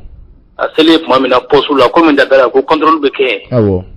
Pièces bɛ jateminɛ. Awɔ. Mɔgɔw bɛ jigin u ka pièces bɛ contrôler. Awɔ. Kunnafonidilaw ye min di an ma témoins ye min fɔ an ye. Awɔ. An taalen ɲininkali kɛ la fo yɔrɔ la. Awɔ. U ko bɛɛ jiginna k'a tɔ to maa dama dama de mobili kɔnɔ. Awɔ. Ko policier ko ko a ye jigin. N'a ma jigin mobili tɛ taa dɛ. Awɔ. O kɛlen tuma min na min ye marifa ci. Awɔ. K'a jigintɔ la mobili dayɛlɛ la jusqu'à policier jɔlen sɔrɔ yen. Awɔ. Ka marifa bɔ pistolet don. Awɔ. K'a ci a kunkolo la siɲɛ kelen. Siɲɛ kelen polisikɛ bɔra ka bin. Awɔ. A tun min bɛ contrôle la. Awɔ. O ye tere sommation kɛ sanfɛ. A ye marifa ci sanfɛ siɲɛ 2 pour que ka tɔw wele ka na. Awɔ. doni ngotuguni akla kama fawre sarje kati ak ngolo la ngotuguni awo ça fait maintenant la police est coup fla de solo awo abulla awo kinye sintugon lala awo témoigne mi foanye awo oyoyi aw tara ngali mun ka kira munu nyana police ga bine duguma awo a jeli wo wala kadu fo minga tabali jukro awo ano sigi nyogon flabe anyo lu bela jeli ninga awo olu be ka fo kan kala ngale indi awo awo nego ne akilla ka fo ni contrôle beke ni agent donna mobile kono ou be contrôle ke mobile kono di bo o famara ka dabla mena donc ayele mara sisa be de be jige wa be de be jige parce que na fara ko be ka do mobile kono awo a fara ko korolo ba se ka yo fene la awo ni be sécurité codé awo c'est pourquoi ils ont nécessaire nous mo be jiginde awo kelingeli ci soube ma fle awo awo be kaya donc ni mobile jora donc mo be jigi kelingeli mo mi marfa ci police la ko to me mobile kono de ya o de foranya kap me mobile kono awo te mo ñu do foni ay ni ko nge ka bullawa abulla mais mo ma se ka nobo bon posu ni du kon la ka jandoni awo abulla dro ka bo frikla krefe kata waso bebe ki yere ni awo wi mi fonya ka do tula awo mais mo ba ma ci marfatiki nun do de tundo wa walma mo sugu jman tundo shire ko mo shima soro ka fonya ko de mo sugu de tundo awo parce que mo be na do jama de bi kayaro ina awo mo shima te ka buguna te di amma ko la awo awo bon angon be do okay ala ka ambalma ke indaro sumaya ya rabbi ami na kita fana tunye dugu min fana ni mo chaman bi dama kashi ka fo kita lakana bagaw munun be kita donda la otenga ku kita bodala ku ka kasabi ko kuma tunchara mo chaman yi dama kashi hali mo ba wole bamako ya an reni kita kuna fondila do ye bara chaman kaka pori ni wari kibaro ya nunde mato ni ko ingerawa inigal gele ha wa te ga fo la jal mais kuma sama mateme oni nyon ya fo mateme oni nyonje fus amba bisiya ka fo mo yi angani ya rede tumai bon mu nyande balba walma mo jugu de tundo am se ka fo ko mo jugu tundo parce que mu nyande balba awo o sukle vene amba kelembo utara kita boda do ina posu do be awo mbodo kata marfa ti vene posu be awo o ya ni bora kita kibeta mambiri ni bora kita sisa awo kibeta duma kurani kita adawa kre felafe awo mbe yoro nundo yoro posu ka posu do be awo utara marfa ti vene awo o be kana sukle ina ni ndongile ina amaja ni ngona ere do nu nyonte doro o bayira ka fo ni mo nunu ere ko ni te dunaye kitaye akode sekesegel ko metela sida e ka sekesegel ko fe isra kita lakana bagaw ko nyemgo mawa o ko to ko ka bara na folo ku be bara wala o be sekesegel wala o anga ga to be bara na folo bo iye mo do nyininga o sheria nun do on sira ku soro bololo siraka yala sona ma amena o sheria nun la sisa la me bagaw ma o ka donc afo akera mo munu yere nyana jati luka se ka mo bo kumpana ala hanya ka damma nago kuma laban bi fe ne mi nyininga minawa kuma laban mene bulu labon be se na kitaya awo ya ta tugo mina ka se ka frikalaw ni contrôleur nu o be talika anga findigila kawla awo ku ubonyonga awo parce que ni sera posu na ite passager ni frikala donc abonyona be nyagamine do nyona wala o labon be se na o yanga postu numbedi bo du ko jugu badi awo parce que na fara ko tiel be ka abe jama te me ko jugu wala kan kishi teningala be do jama chela wala awo o labon ko ntale do ku yera la ko tama be nyana bo awo na la sonama nya fam ni kibra borala ibe freke ka la sama je ni manquerai pas ni radio Benkuma la voix de Baramso la mebra yo fana kase ka bo kumpana ni koina na la sonama inshallah iko itoidi le to petit bois bakara tra petit bois kita 24 awo wado ok nya fam ambi fo ini che merci bien Rasdial merci bien ba jaranye merci ba Jose nin tunye an bara ɲɔgɔn ye a ye nin kibaruya d'a ma nin kɛra ale ka sɛgɛsɛgɛliw ye a ye ɲiningali minnu kɛ a ye da sumusumuni minnu kɛ kitakaw la kitakaw fana nana kuma ko in kɛra mɔgɔ minnu ka yɔrɔ yɛrɛ la parce que a fɔra n ye ko marifa cilen polisikɛ la ko fo jeli woyora ka don mɔgɔ dɔw ka tabali jukɔrɔ o commerçant minnu sigilen bɛ yen dɛ ko in kɛra mɔgɔ minnu yɛrɛ ɲɛna Jose n bɛna f'i ye o mɔgɔw ni olu ka seereya lamɛn i b'a dɔn k'a fɔ nin ko in bɛ kɛ wagati min na lakanabaga wɛrɛw tun yɔrɔ man jan nin ko in na nka nin cɛ in ka boli ko ma se ka minɛ o ye ne dabali ban dɛ an kɔni ye ɲiningali berew ta ka sɛgɛsɛgɛli kɛ o sɛgɛsɛgɛli ko in kɛra mɔgɔ min yɛrɛ ka bitigida la ale fɔlɔ de bena kuma a bena ɲɛfɔli min kɛ a n'an balimamusow bena ɲɛfɔli min kɛ i b'a dɔn k'a fɔ kita postu a kana kɛ wariminɛyɔrɔ dɔrɔn ye a lakana ka sabati poste de sécurité de don sinon k'a fɔ ko ka feerekɛlaw lawuli m'a fɔ feerekɛlaw tɛ wuli dɛ mais u ka postu renforcer u ka contrôle kɛ hali mɔgɔ minnu bɛ postu la n'o kɛra a bɛ ko caman nɔgɔya an ka o mɔgɔ ninnu fana lamɛn n'o ye kitakaw ye u fana ye dantigɛli kɛ ko in kɛra minnu ɲɛna u ka seereya filɛ nin ye an bɛna ɲininkali sɛmɛ dɔw la min ka bitigi yɛrɛ filɛ nin ye aw ma ye ko in kɛra ya de bitigitigi in filɛ nin ye an bɛna ɲininkali sɛmɛ tan ne tɔgɔ Babiya Jalo an kɔni an minɛra min na ko in daminɛra k'an to Mande kɔfɛla fɛ o b'a sɔrɔ an yɛrɛ tun bɛna taa so o tun bɛ contrôle la sisan o tun bɛ contrôle la dɔw tun jɔlen don kɔfɛ doyen dɔw tun bɛ ka na kɔfɛ min tun bɛ contrôle la da la cɛ dɔ nana sisan nɔ doyen kɛ u ye min tire awɔ polisikɛ u ye min tire o bɔra yan fɛ o nana quoi a nana a tun bɛna don carré kɔnɔ min ye tireli kɛ o b'a sɔrɔ o bɛ ka bɔ carré kɔnɔ cɛ nana sisan k'a bɛna don Mande kɔnɔ a sɔrɔla ka tire a tire o b'a sɔrɔ dɔw tun b'a ɲɛfɛ quoi sinon ne n'olu yɛrɛ jiginna dɔw tun b'a ɲɛfɛ o ko marifa cira o b'a sɔrɔ olu bɛ ɲɛfɛ a sɔrɔla ka marifa bɔ ka tireli kɛ a ye cɛ tire siɲɛ 2 ka sɔrɔ ka boli a bolila ka taa tu la bon an kun jɔlen don feerela karida la Mande nana polisikɛ Mande contrôle sisan mɔgɔ damadɔ tora Mande kɔnɔ polisikɛw ko k'u ka jigin ka na n'u ka pièce ye u tɛ ka na polisikɛw ko n'u mana n'u ka pièce ye k'u ka carte bɛ sigi yan nɔ dɛ o y'a sɔrɔ gendarmerie jɔlen b'a kɛrɛfɛ u tɛ ka na polisikɛ bɛ kuma la min kɛ bani cɛ sera ka jigin ten tɔ ka marifa kɛ polisikɛ la a ye marifa tɛ a la ne donna kantini de kɔnɔ k'an dogo sisan nɔ mais ne yɛrɛ ko est-ce que ko polisikɛ yɛrɛ ka marifa m'a faga ne tilara ka kantini dayɛlɛn tuguni ko n bɛ n jɔ n ka minɛn kun na a ye bali filanan ci polisikɛ la bɛɛ yɛrɛ kɛra ala tɔ kelen mun bɛ an bɛɛ tunun na o kɔfɛ polisikɛ marifa a tɔ kelen gendarme cɛ fana ye marifa ci cɛ kɔni taara yɔrɔ o yɔrɔ ne tɛ kɛ n ka lajɛ k'a dɔn o y'a sɔrɔ bɛɛ jigilen don ka bɔ mobili kɔnɔ tuma min o y'a sɔrɔ bɛɛ jiginna mais mɔgɔ damadɔnin mais mɔgɔ dɔw ka pièce fɛngɛn parce que se y'o feerekɛlaw bɛɛ ye bori depuis marifa fɔlɔ ne yɛrɛ kun duguna kantini de kɔnɔ k'a lajɛ ne kɔnɔ n k'a yɛrɛ ka marifa la tite b'a fɔlɔ polisikɛ binna kɔ kan polisikɛ min lamaga tugun a banna ne tɛ fosi sira mun don n bɛ min fɔ dɔrɔn faamaw k'u ka lakana u ka fanga bonya ni n'o ye dɔrɔn sinon tɛ bi marifa fɔlɔ cira min donn'u ni ɲɔgɔn cɛ a bɛ 5 minutes bɔ tɔ ninnu bɛ se ka na ka ko dɔ kɛ Mali lakana fanga ka bonya dɔrɔn n b'o de ɲini dɔrɔn a banna aw ma jeli in bɔ n'o ye aw ma ya kun ɲɛ bɛ jeli in da dɔ la ko ne bɛ jeli in da dɔ la dɛ Bugunjɛ bɛ jeli in de kan Bugunjɛ bɛ jeli in de ka ta tu vois a kɔni kɛra ni ɲɛna yan nɔ Mande jɔra an ka place la yan sisan contrôle kɛra bɛɛ bɔra mɔgɔ damadɔ tora mobile kɔnɔ donc gendarmekɛ ani polisikɛ u cɛ 2 jɔlen kunbɛn gendarmekɛ bɛ ko polisikɛ ma k'a ka don mobile kɔnɔ a ko ayi k'ale tɛ don k'u ka bɔ ko n'u ma bɔ k'u ka mobile bɛ sigi poste la yan donc o la gendarmekɛ u ye minnu ka pièce minɛ o ko k'ale bɛ taa ni tɔw ye poste la dɔ in kɔni jɔlen tora yan o kɔnɔna nɔ bandigɛni jiginna a jiginna ka kisɛ ci cɛ la a yurununa ka bin a tilara ka bali wɛrɛ kɛ ci a ye kunya 2 kɔni kɛ a kɔni binna o y'a sɔrɔ anw jɔlen bɛ yan nɔ parce que ni ko kɛra ta komi ni balilen kɛra la a ti i jati to a la an kɔni borila nka mɛ cɛ taara yɔrɔ o yɔrɔ an kɔni m'o dɔn ne kɔni b'a ɲini Mali tenitigiw fɛ n'u kari fɛn o fɛ n'u bɛ wuli ka voyage sira kɛ mɔgɔ bɛ don kari kɔnɔ u ka bɛɛ contrôler u ka u f'u ye n'u y'u f'u ye sa ka poste kɔnɔnaw f'u ye ka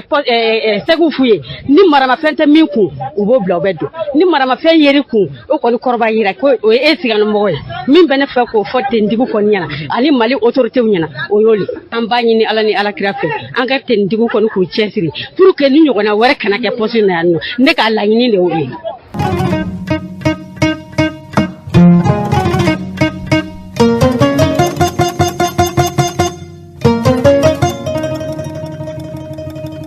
An balimaw aw b'a dɔn k'a fɔ n'a fɔra ɲɔnɔ mara ɲɔnɔ ye dugu min n'a bɛ Segu de fɛ Mali jamana marabolo 4nan o galagada dugu dɔ de ye ɲɔnɔ ye ɲɔnɔ a bɛ waati janbɔ a jirala k'a fɔ maa minnu bɛ ni ɲɔnɔ yɛrɛ dugu lakanabaw don min tɛ Mali cɛsigi baarakɛbaw ye olu welecogo wɛrɛ t'u la ko donsow o donso ninnu y'a jira k'a fɔ kuma caman fɔra kɛwale caman de kɛra wa min ye tɔɲɔni walew ani bingani walew barika nana bonya donsow y'a jira k'a fɔ a bɛ waati janbɔ hali min ye kunnafoni di sow olu ka kunnafoni gansetaw ko jalaki caman de kɛra ka ɲɛsin olu ma o de kama u y'a laɲini kunungo ka wele bila kunnafonidilaw ma yala ɲɔnɔ yɛrɛ gɛlɛya jumanw de bɛ ɲɔnɔ donsow kan diinɛ marifa tigilamaw hali banbaganciw a fɔ banbaganciw kɛ nunu ni donsow cɛla ye mun de ye donsow kunungow ye ɲɛfɔli kɛ o ɲɛfɔli nunu dɔw filɛ an ka malo jeni an ka dugu kɔnɔ jalisiw don ɲɛ sinaya seko kɛ B3 la sinaya mɔgɔw wele a ye fara ɲɔgɔn kan pour que a ka malo bɛ se ka baara cogo min an b'a lakana B3 jalisiw ko k'o tɛ Sebu kelen kelen k'a tɛ jalisiw y'a gɛn ka bɔ Ndenbugu ani kiledi kelen de taara y'a fɔ bara ENF a denw taara kunbɛn n ko t'o lakana a nanen taara misitigiw kan ko wa k'olu ka misiw minɛna ko donso ka t'u nɔfɛ Sebu a ka to a ka dabila dɛ n'a ti jamana ɲɛ a kana jamana ci a bɔla ka nin sigi yan a bɔla ka na kumuna fɛ B3 machine taara machine fila sufi ka machine a bɛ machine hali sini u bɛ taa a kɛra Sebu ɲɛna conseil don a ye mun kɛ a ka sabali sinɛ dɛ an tɛ sinɛko tulonna dɛ k'a fɔ Asimi an tɛ sinɛko tulonna bi an t'a tulonna bi k'a fɔ Sugɛli an tɛ sinɛko tulonna bi donso den ba n'a ba an t'u tulonna la bi dɛ ni maa ma sera donso ma i b'aw sɔrɔ B3 la n bɛ kuma danna. an tile donso den n'a ba ne bɛ kuma Yusufu Kulubali kan B3 la ne Moro Kulubali ne bɔra B3 la ne bɛ Sɛnɛkɛdaga de la ɲinɛ ne san 2 ne bɛ Sɛnɛkɛdaga la n tɛ taa yɔrɔ si san 2 a dafara sa net ni ye ɲɛŋɛ so n t'a mɛn cira ka segin ne bɛ daga la Yusufu Kulubali ye fɛn dɔ fɔ a ko ale tɛ sɛnɛ dɔ dɔwɛrɛ ye Zɔlɔnda la ko o tiɲɛ ye o jamana ye sigi mɛ mɔni ni sɛnɛ ni baganmara de kan n'i ma se k'o kɛ i m'i ka fugariya i b'o dɔ de kɛ o sinɛ t'o dama ye koyi sinɛ Yusufu a balimamuso de ne balimamuso de ye Yusufu walahi n balimamuso de don a ba ye Jɛnɛba ye a fa ye Yaya ye Yusufu ba de ye cɛ 10 kelen de fatura la a kelen donna Sɛnɛkɛ du kɔfɛ a denmisɛnnin fitinin a jitigɛtɔ misigɛnyɔrɔ la Yusufu ba de bɛ jaba sɔn ale bi ni dugawu bɛ Yusufu est ce que a bɛ na nin fɔ yan Yusufu suma ka ca dɛ nka Yusufu B3 malo jeni Yusufu badenkɛ ko Babugari a bɛ jarisiw wele a donsow nana so a badenkɛ n tɛ nkalon da ko ne balimamuso den don a ba badenkɛ filɛ ni fa kelen ɲɔgɔn filɛ Inusa a bɛ yan a bɛ kurun kɔnɔ yan n'i ye nkalon da la Ala b'a dɔn a bɛ jarisiw de wele a ye na B3 donsow nana so o bɛ bɛn 20h 18h 17h waatiw kɔnɔna a b'u wele anw nalen so u bɛna tasuma don malo la n'an y'a mɛn denmisɛnninw bɛ segin ko kɔrɔba su a kɔrɔkɛ denkɛ n'o ye Maro denkɛ n'o ye Moribo ye o ye Yusufu baden kɔrɔkɛ de ye o y'a ba kɔnɔ ye fɔlɔ ye ko Maro Kulubali o denkɛ ye Moribo ye Moribo di bɛ nin kɛ Babugari bɛ jɔ ye fiɲɛ na n'a koronna yɔrɔ min a bɛ boli ka taa a bɛ n bɛn ni anw cɛ n'a bisira yɔrɔ min a bɛ boli ka taa a bɛ nin de bila a nɔ na denkɛ in bila a nɔ na n'a tɛ yen denkɛ bɛ yen o dɔgɔkɛ ye Babugari ye ni cɛ 3 bɛɛ Yusufu baden n'a ba de ye ala an ka sabali sa Yusufu kana sigi yan ko a bɛ nɔbɔ a ma miiri dɛ a ba bɛ kɛ ka balo bi bilahi a ba de bɛ ka kule la so ye ne bɛ taa o ka so nka a ba bɛ ci min fɔ ka na fɔ n ye n b'a mɛn Yusufu y'a fa a ye nkalon da Sinɛ na a ti yafa ma wa ne yɛrɛ ti yafa Yusufu ma bilahi fana sɔrɔ bɔnna ye nkalon ye n'o tɛ n ti yafa ma dɛ an ka hakɛto kɛ nin kan ni n kuma fɔ n bɛ tile an na bɛɛ ne ni Yusufu dɔn dɛ fo ka s'a dan na n y'a dɔn walahi n y'a dɔn nka Yusufu y'anw dɔn an ti yafa ma diɲɛ fara lahara kan a ye nkalon danna bi a ye nkalon danna sini hakɛto bɛ nin kan sisan Buyaki wɛrɛ donso ɲɛmɔgɔ bɛ yan ale fana ko a bɛna dakuruɲɛ 2 fɔ an kɔni b'a dɔn waatiw tɛmɛna san nka diyagoya 2 lamɛn an sɔgɔma donso den n'a ba Bukari Tarawele don ka bɔ Buyaki wɛrɛ la vraiment anw kɔni anw bɛ Sinɛ fo ko n'a fɔ ko u bɛ jigin Sinɛ na Jayaba nana ko Sinɛ y'a dɔ ta Sinɛ y'a bɔ tan Jayaba de b'ala k'anw fa ko n'a Sinɛ bɛ mɔɔw fa ale bɛ mɔɔw si latunu Jayaba bɛ mɔɔw si latunu de Jayaba ye bɛnkan ta ko an ka bɛnkan ɲini ni fulaw ye an ka marifa da an ka donso ye marifa da san kelen i tɛ se ka taa wolofa marifa tɛ se ka y'i kan na san kelen anw y'an sigi o kan o ma bali fulaw taara mugu ci an ka donsoba dɔ n'a mɔden de la san 70 dɔnna hali a ɲɛ tɛ yeli kɛ k'a dɔdɔ ka taa mugu cɛra a ka foro kɔnɔ an ka marifaw dalen kɔ san kelen marifa tɛ se ka y'i bolo Jayaba ninnu ka politiki don u y'a kɛ mun kama k'u bɛ donsoya si latunu donsoya bi ko tɛ o bi ko tɛ ne bɛ mun fɔ donso den n'a ba ye an ka ɲɔgɔn minɛ donso den n'a ba ka ɲɔgɔn minɛ jugu tɛ b'a mɔgɔ la o u bɛ donso minnu nɔfɛ k'a donna tan a bɔra tan sɔrɔsiw ta ka jugu ye Jayaba bolila ka na yan de ko donsow y'a kɛ tan an ka sira datugulen don an filɛ kalo 9 de la mobili ti don malo ti bɔ malo mun jenna maa mun ka kan ka balo tari 10 tari tilankɛ e m'a sɔrɔ k'a kan i bɛ balo cogo di mais ale ko Sinɛ ye maa fala Sinɛ de ye tasuma don malo la wa sira mun datugulen don Sinɛ de y'a datugu wa Sinɛ de taara mugu ci an ka donsoba la sɔrɔsiw ni Sinɛ de bɛ kɛlɛ la wa nin y'a kalo joli an fiɲɛ wulilen don a wuli mɛ Sinɛ ka du de kama n'aw ko Sinɛ ye maa fala ye e mun k'e b'olu supporter kuma i yɛrɛ bɛ kɛ cogo di i ye jɛni ye ni Sinɛ kɛra maa fala ale ye maa si tununna de anw bɛ degun mun kɔnɔ Faba Ɲancɛla kalo 9 a daminɛ ka se bi ma u ye kalo 6 de kɛ mɔgɔ ti bɔ mɔgɔ ti don sɔrɔsiw y'an seere u taara fo terrain kan ka t'u jɔ k'u lajɛ bi sɔgɔmada in na an bɛna yiri yɔrɔ la waati min u ye ne wele k'u b'ala ka mugu ci ka don dugu kɔnɔ mais Sina ma taa mugu ci dɛ sɔrɔsiw fana ma taa mugu ci jɔn de b'ala ka mugu ci anw na Jayaba mun ko Sina ye mɔgɔ faala ye Jayaba de b'ala ka taa mugu ci anw na parce que mɔgɔ mun b'i dɛmɛ ni maa sɔrɔ la karisa kana nin dɛmɛ koyi an ka jɛ an ka taa tiɲɛnikɛlaw de fan fɛ o de ye tiɲɛnikɛla ye an kɔni ye Sina dɔn alihamudulila an bɛ Sina fo an bɛ Sina fo an bɛ Sina fo an bɛ Masina Donso den n'a ba bɛɛ fo Kɔlɔ Donso an b'a bɛɛ fɔ a Donso den n'a ba kuma ka gɛlɛn n bɛ hakɛto ɲini Donso fɛ Donso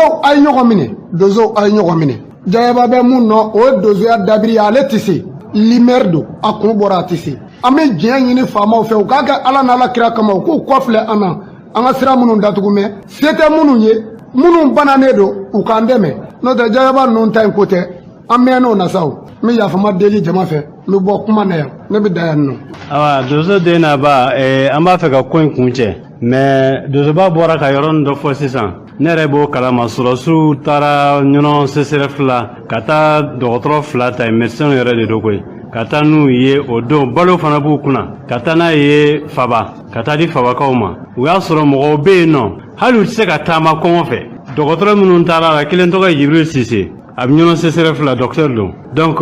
ne b'o kalama u nana ne yɛrɛ y'u ye kɔngɔ yɛrɛ fɛ u tɛ se ka taama mais sɔrɔsiw de taara ka taa balo d'u ma ye donc an ka foli bɛɛ transition ɲɛmɔgɔw n'u u dɛmɛɲɔgɔnw bɛɛ lajɛlen. An balimaw an ni sɔgɔma ne ye Tiyani Sogore Dɔgɔbugu secrétaire Donso ka secrétaire administratif ye ne ye trésorier ka adjoint ye ne ye ne bɔra Dɔgɔbugu ka na ne nana Dɔgɔbugu Donsoba tɔgɔ la Zumana Danbele anw tɔɔrɔlen don Dɔgɔbugu fɛn min kɛra an na tɔɔrɔ min b'an na ani déclare laɲini min b'an fɛ an nakun y'o fɔli Dɔgɔbugu an fɛ marifatigiw dɔw bɔra kungo kɔnɔ ka na 4 minɛ commerçant dɔra o y'a sɔrɔ Donso ma fara ɲɔgɔn kan 4 o 4 kɔfɛ essence feere yɔrɔ 2 bɛ yen o essence feere yɔrɔ 2 u nana marifa daturura ka wari minɛ o bɛɛ lajɛlen la o la Donsoba ye Donso bɛɛ lajɛlen wele ko an ka to an ka dugu kɔlɔsi dugukɔrɔmɔgɔw n'u bololafɛnw ko an k'u kɔlɔsi an ye birikari daminɛ n'o na an balala la don dɔ sufɛ denmisɛnnin dɔ taara fɔ Donso dɔ ye ko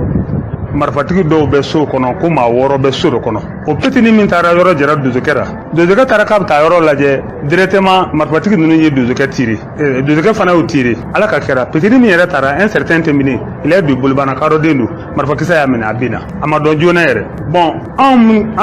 Donso bɔra ka yɔrɔ bɛɛ lajɛlen lajɛ marifatigi ninnu an y'u ɲini ka dɛsɛ u ma ye an y'an tora an m'o contrôle la Dɔgɔbugu commune anw ka sugu ye samedi don ye samedi lazara an jɔlen bɛ ka contrôle kɛ cɛkɔrɔbaw ne tun bɛ siège la denmisɛnninw bɛ circulation na ka bolimafɛnw kɔrɔsi an bɛ siran fɛn min ye o kana don dugu kɔnɔ fɛn min man d'an ye o kana kɛ population na an seliba tɛmɛnen kɔ kalo min dara seliba kan an balila la mobili 25 bɔra ka na jɔ Donsow cɛra a mobili 25 bɛɛ lajɛlen falen don marifajugu la bere rouge b'a la ɲɔnɔ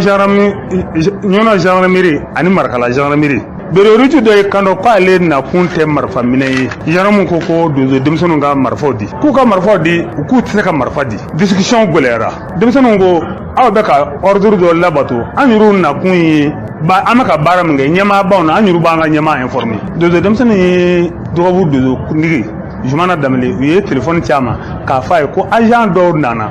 mobili caman falen don k'an ka marifaw di anw k'an da di Donso kuntigi ko a ye marifaw di maa ni fanga tɛ filan ye a ye marifa d'u ma u ko olu nakun tɛ kɛlɛ ye baasi tɛ u bɛ marifaw minɛ samedi dimanche an ka taa maa ma taa ni maa ma taara u b'i don kaso la Donso kuntigi siège o siège bɛ Segu région na Zumana Danbele a y'a bɛɛ wele a ye Nama Tarawele wele Segu Nama k'a fɔ gouverneur ye a y'a ɲɛfɔ Marakala sebe ye capitaine dɔ bɛ Marakala sɔrɔsiw ka ɲɛma a fɔr'o ye k'a ɲɛfɔ Donso kuntigi bɛɛ ye ko gouverneur ka ci bila ka na a kana ɲɛfɔ Asimi administrativement ci sera yɔrɔ bɛɛ lajɛlen la nka hali bi Dɔgɔbugu anw ka marifaw ma sɔrɔ marifa minɛna 16h Donso kuntigi ko sɔrɔsiw ka ɲɛma ma Jaramu ka ɲɛma ko ni aw y'an ka marifa minɛ o tuma ni kungokɔnɔmɔgɔw donna dugu kɔnɔ kun non ko maa tɛ di an bɔra 17h kanko Donso kuntigi ye Dɔgɔbugu Donso kuntigi wele k'a ka renfort di ka taa ko dugu kanko attaquera Donso kuntigi ko ale tɛ se ka maa di ka taa ale ka marifaw minɛna marifa 9 minɛna bi wulɛ na 16h kanko attaquelen nin k'a a tɛ se ka kɛ donc an dora ten hali nin yɔrɔnin na anw ka marifaw ma sɔrɔ an b'o labɛn na an den n'o dusukasi ye an ka Donsoden mois de février kɔnɔ au nom de Saka Jara Ngolobabu ka don a bɛ Dɔgɔbugu siège la a sigilen a kaso dɔw tulola ka don k'i minɛna Saka y'i minɛna Saka ye marifa ta u ye Saka tira a kunkolo la kisɛ y'a minɛ ala ka kɛra amadu kisɛ ma don Saka kunkolo la Saka y'a ka marifa ta u ye échange de tirs kɛ a sɔrɔla mɔgɔ 3 jɔlen don moto la Saka ka du dara Saka sigilen y'a ka marifa ta u ye ɲɔgɔn tirer dɔ benna u y'o ta ka taa u ɲinina ka dɛsɛ amu ye anw dɔgɔbu marifa bɛ maa mun la a ka ca maa 2000 ye mais maa min ɲɛna ni donso ye ka jɛnni kɔ ka faso kumabɔ ka dɔgɔbu kɔw n'u bololafɛnw tɔgɔtɔ o ye maa 90 ani maa 6 anw tɛ se maa si ma dɔgɔbu donso tɛ se maa si ma u tɛ bɛn maa si kan anw bɛ ka duguramow n'u bololafɛnw population n'u ka hɛrɛ anw bɛ k'o lakana ni maa min ko k'i bɛ donso tɔgɔ tiɲɛ Sɛnɛ Danbele ani Zumana Danbele kuma bɛ u bɛɛ lajɛlen ni ɲɔgɔn cɛ an bɛ Sɛnɛ fo k'a waleɲuman dɔn ko o ko n'a ye anw sɔrɔ an ka donsokuntigi ni Sɛnɛ u b'a minɛ ɲɔgɔn na donsokuntigiw bɛɛ lajɛlen bɛnnen don donsodenw bɛɛ lajɛlen bɛnnen don jugukalaw minnu bɛ ka fɔ maa t'o lamɛn bɛɛ ma sɔn Ala la bɛɛ ma sɔn Alakira la bɛɛ tɛ sɔn donsow la nka donsow anw tɛ ban yɛrɛ la fɛn min bɛ ne fɛ ka fɔ o ye nin Ala sago aw sago. An balimaw maa minnu bɛ nin ko in joona min ye furancɛ fanga ɲɛmɔgɔba ye Asimi Goita nin kibaruya in binna kunungo alamusa marisi kalo tile 24 ka jira ka fɔ farafina tile biyanfan bolo jamanaw olu ka lajɛ balenba min kan ka kɛ juma nata n'o bɛ bɛn marisi kalo tile 25 ma o ye sini juma de ye ko Mali furancɛ fanga ɲɛmɔgɔba Asimi Goita a jira la ka fɔ ale bɛna taama kɛ ka taa nin kɛnɛ kan kabini nin kibaruya in de binna bɔlɔlɔ siraw kan kumaw cayara tɛgɛrɛnjɛnyali kumaw fo ka kɛ maliden dɔw yɛrɛ y'a jira ka fɔ Asimi ka taali nin kɛnɛ kan k'olu fɛ la tɛ ka da kan Asimi Goita n'a taara CEDEAO ka nin lajɛ in na sini juma ko a k'a dɔn ka fɔ a tɛna taa farafina jamana minnu bɛ tile biyanfɛ bolo fɛ olu ka wele jaabi a bɛ komi Faransi jamana marabolo ɲɛmɔgɔba ani Faransi jamana yɛrɛ ɲɛmɔgɔba ninnu de ye weleli kɛ ka da kan CEDEAO fo ka se bi ma u mana fɛn o fɛn kɛ i b'a sɔrɔ Faransi jamana marabaw ka laɲini de don malidenw y'a jira ka fɔ n'a y'a sɔrɔ olu tun lamɛnra olu fɛlaw tun lamɛnra nin kɛnɛ in hali ni Mali tun bɛ y'a kɛnɛ kan Asimi kɔni ka yeeli o ma kɛ malidenw fanba fɛla ye malidenw ye dantigɛli kɛ k'u ka dusumangoya yira kabini kunungo ko Asimi kana taa nin taama in na wa dɔw y'a jira fana ko ni Asimi taara nin taama in na min ye jamanakuntigi dɔw sɔrɔ hali n'an tɛna an da don bɛɛ la k'o ɲɛfɔ janfa walew tɔɲɔni walew kuma cɛjugu hali kuma dɔ la fanga paro ni kibaruyaw aw kɛwalew hali jamanakuntigi faali ko ni maa ninnu ye maa juguw de ye malidenw bɛɛ de kan ka Asimi lakana bi nka ni Asimi yɛrɛ wulila ka taa nin kɛnɛ kan olu y'a jira ka fɔ olu kɔni jɔrɔlen don a mana tigɛ da o da la sigi min bɛna kɛ sini février kalo tile 25 n'ala ye ntɛnɛn don kibaru jirana an bɛna an da don la ka ɲɛfɔ yala Asimi a ka taali a ka taa wa a kana taa malidenw yɛrɛw ye nin ko in faamu cogo di aw ni ne an ka fara ɲɔgɔn kan an ka malidenw lamɛn u ye hakilina minnu jira o hakilina ninnu filɛ janfa bɛ yen yɔrɔ de la o yɔrɔ de ye coup d'état kɛ yɔrɔ ye u bɛ Asimi wele n'u ye Asimi wele Asimi ma sɔn u ka fɔta ma n balimaw k'u bɛ Asimi bila ka segin kɔni wallahi a bɛ bari ne la k'u b'a bila ka segin a bɛ bari ne la déjà u b'a fɔ k'a fɔ k'a ka mandat banna u b'a fɔ k'a ka mandat banna ko il n'est plus le président légitime ko chef de la transition banna bon o b'a sɔrɔ u ka pion dɔw placelen bɛ u bɛ Asimi garder u ka pion dɔw placelen bɛ i bɛ girin k'a ye mankan bɛ wuli Bamakɔ i bɛ girin k'a ye tension bɛ wuli Bamakɔ i bɛ girin k'a ye i bɛ sɔn ka mɔgɔ kura wɛrɛ wililen ye Bamakɔ i b'a sɔrɔ u ye nin ko u y'a préparé de Mali kan ka enquête de kɛ an ka service de renseignement u ka enquête kɛ u ka nin ko sen u kana sigi nin ko kɔrɔ dɛ u ka ko in sen k'a lajɛ mun de bɛ ko in jukɔrɔ aw ni CEDEAO ma bɛn CEDEAO k'i sigilen to ko Asimi ka na k'u mago bɛ Asimi yɛrɛ de la k'a ka déplacer k'a sɔrɔ an ma bɛn bɛnkan t'an ni ɲɔgɔn cɛ bɛɛ b'a dɔn visite diplomatique ni président bɛ déplacer i b'a sɔrɔ a ka ministre des affaires étrangères o de b'a ka déplacement o de bɛ o labɛn i bɛ taa sɔrɔ o ni dugu wɛrɛ jamanaw ani institution CEDEAO i b'a sɔrɔ o bɛnna fura dɔ la i b'a sɔrɔ o bɛnna kan dɔ kan donc Asimi bɛ taa dɔrɔn o bɛ taa kɛ dɔrɔn de essayer y'a faamu ka taa fɛn officialiser o bɛ taa kɛ de ka taa yira dɔrɔn symboliquement ani CEDEAO an bɛnna an ye kelen an tɛgɛ di ɲɔgɔn ma mais kabiri Mali de la kabiri ka Goodluck Jonathan to yan accord kun kan ka sɔrɔ ni accord min ma sɔrɔ ka Goodluck to yan aw ni ala cɛ ni Asimi taara kara o accord bɛ se ka sɔrɔ o tɛ se ka kɛ o n ko téléphone bɛ président ni ɲɔgɔn cɛ téléphone mais min fɔ a ye téléphone bɛ président ni ɲɔgɔn cɛ munna président ni Asimi ma ɲɔgɔn ye pourquoi aw ni Asimi ma kuma u ka bɛn bɛnkan dɔ ma donc o senfɛ Asimi kun b'o communiquer peuple malien na o kun b'a fɔ peuple malien bon ne ni CEDEAO an bɛnna nin de kan u bɛna n wele vendredi don an bɛ taa pour que ka taa nin bɛnkan ka t'o confirmer diɲɛ mɔgɔ ɲɛna an bɛ taa signer ne ni CEDEAO an bɛnna nin de kan embargo bɛ wuli mais o ma kɛ bɛnkan tɛ yen kumakan tɛ yen foyi tɛ yen aw b'aw sigi dɔrɔn ko wayi Asimi ko n'an mago b'i la ko n'an mago b'i la an bɛ fɛ an ka kuma i n'a fɔ Asimi sigilen bɛ aw ka bila de la yan'o cɛ fɛnɛ i b'a dɔn ko kow tɛ gansan ye Bazoum mun bɛ ka kuma dɔ fɔ a bɛ ka Asimi accuser k'a ye Bubeye faga ko Bubeye ka sali k'o ye assassinat de ye ko assassinat de notre ère ko o b'ale hakili jigin Modibo Keita ka saya la Modibo Keita sacogo imaginez président ka nin fɔ jamana kuntigi wɛrɛ ma président dɔ jamana dɔ président o ka kariya ka nin fɔ jamana wɛrɛ président ma jamana wɛrɛ dugu ma ka sɔrɔ relation diplomatique la mɔgɔ tɛ nin fɔ mɔgɔ ma jamana tɛ nin fɔ jamana ma mais n'i y'o tigi kariyalen ka nin fɔ wallahi ko dɔ labɛnnen don a bɛɛ ala ni kira cɛ ko dɔ labɛnnen don n'i y'o tigi kariyalen ka nin fɔ a kɛlen don ou bien a ni dɔw kɛlen don ka ko dɔ labɛn pendant que Niger président bɛ k'o fɔ a y'a jateminɛ rébellion Niger ɲɛmɔgɔ bɛ ka rebelles wele djihadistes Niger ye djihadiste baw bila i bɛ ka ye terroristes u bɛ ka rassemblement kɛ Niger frontière la u bɛ ka na Mali frapper an b'o bɛɛ la dɔw fana b'a la k'u bɛ bɔ le 25 k'u tɛ transition yɛrɛ kɔni k'olu bɛ bɔ le 25 an t'a dɔn labɛn bɛ olu bolo mais olu ko k'u bɛ bɔ le 25.